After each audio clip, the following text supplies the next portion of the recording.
Hi everyone, back today with another card that I wanted to share with you.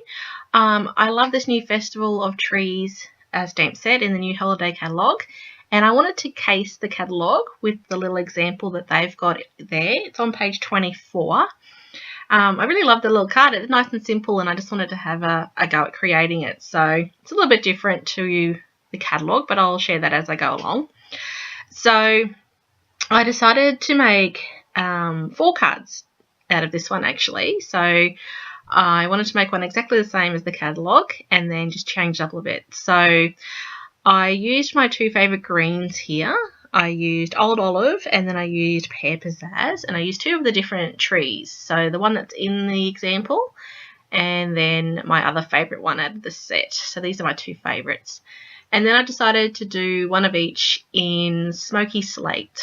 So I decided to do 2 in the traditional red and green, and then I thought I would try them in different colours using Smoky Slate, Basic Grey. Oh, sorry, the inks Basic Grey, and then the card base I used was Smoky Slate. So to use the grey as my silver, and then to use some purple and blue just to change it up and see what it would look like. So I used Cherry Cobbler on the green, and then I used Rich Razzleberry and Lost Lagoon as my baubles. So it's quite quick and easy to do. It is the new photopolymer stamps. So I'm still getting a little bit used to it. So I've got another video that I'll upload later that I had a bit of a play with this stamp set when I got it, just to feel out how it stamps. And certainly you don't need to be as squishy with it when you're actually stamping with these stamps. Just a really light stamp works well. Otherwise you'll start getting ink from the base of the stamp as well. So when you get these stamps, just have a bit of a play and see how they stamp up. So I created my trees, and then I'm now playing with the little pot that my tree is going to sit in, which is one of the other little stamps. So I pulled out Crumb Cake, because Crumb Cake's going to be the base of my card for the red and green ones. Baked Brown Sugar, which I love to use as my gold colour. It's very much a gold. When you stamp it, I don't think it's much of a brown. It's definitely a gold. It's a real dull gold colour. So I love using it for that. And I also grabbed out my chocolate chip. So I'm just playing around there with the trees on what colour looks best with which one. So just a quick little play. And then also the star stamp. So the example uses the little star stamp as well. So I pulled that out and I used crushed curry to stamp a couple because the example has a yellow. And I also stamped some Crumb Cake and some Baked Brown Sugar. Once again, just to play around, see what colours work best with each of the different colour combinations. So the little star punch in the Itty Bitty Accents punch pack fits perfectly with the star, which is great because that's a little bit tricky to cut out those little stars. There isn't anything matching to cut out the pot, but it's really simple to cut out. It's just 4 straight lines, so that's not too much of a hassle. So I cut them all out, punched them all out, and then decided which ones look best with which ones. Now, in the example in the catalogue, they used the Cherry Cobbler ribbon, the 1-inch ribbon, for behind the tree. I didn't buy any of that this year. I bought some of the other stuff, but I didn't buy that particular one, so that's okay. I just changed it up and I grabbed out some Cherry Cobbler cardstock and cut it to the 1-inch, and then I used the Rich Razzleberry and the Lost Lagoon. So the example used the colour that was the stamped as the ornaments, so I just did the same thing. Just pulled out the colours that I stamped the ornaments as.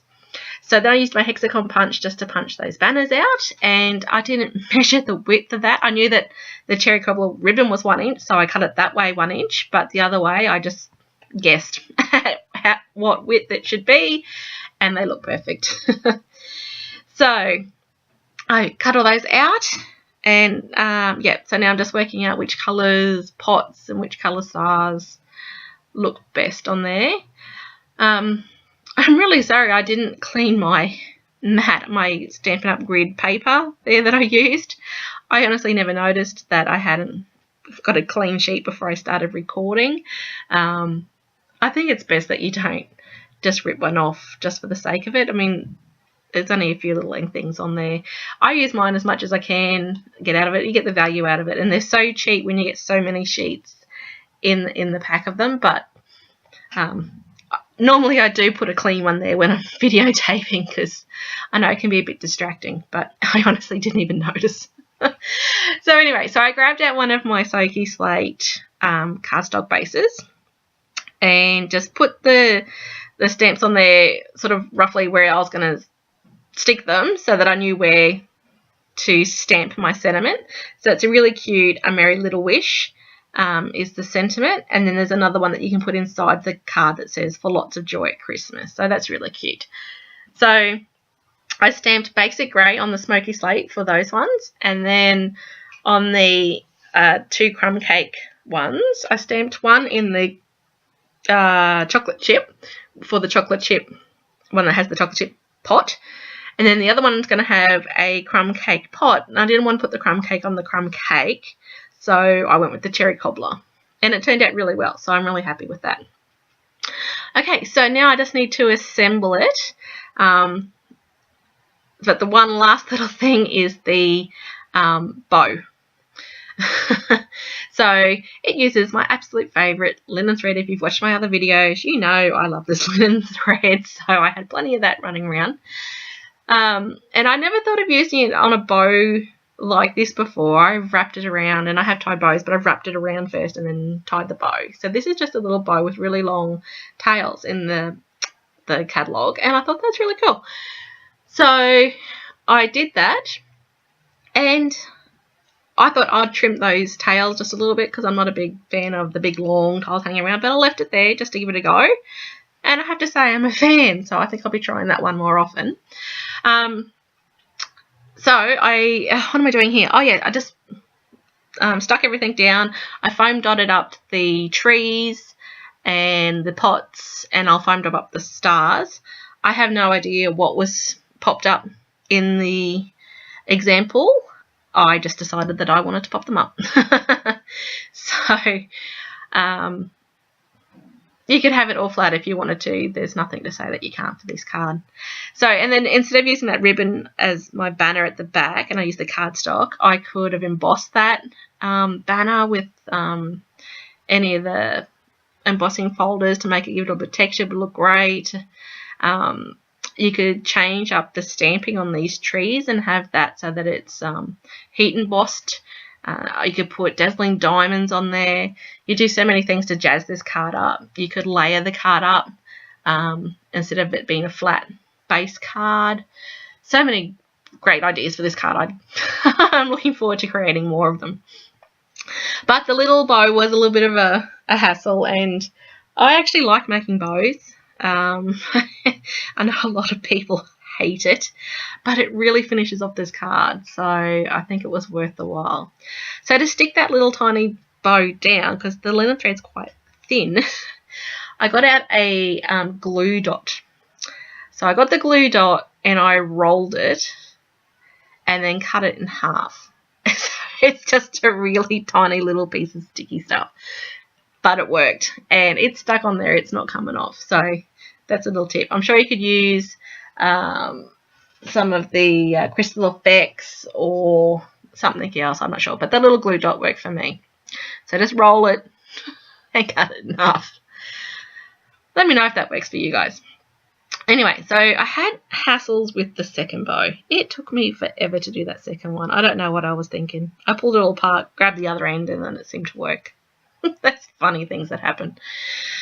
If you can't laugh at yourself when you're doing crafting, then you'll just go mad.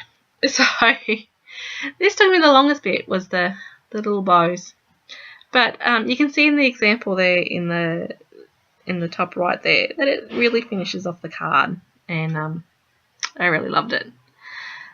So thanks for watching today, and I hope you enjoyed it. So grab out the holiday catalogue, case a card.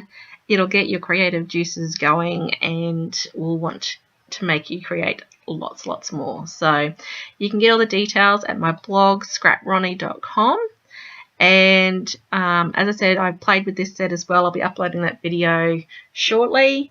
And I'll see you all next time.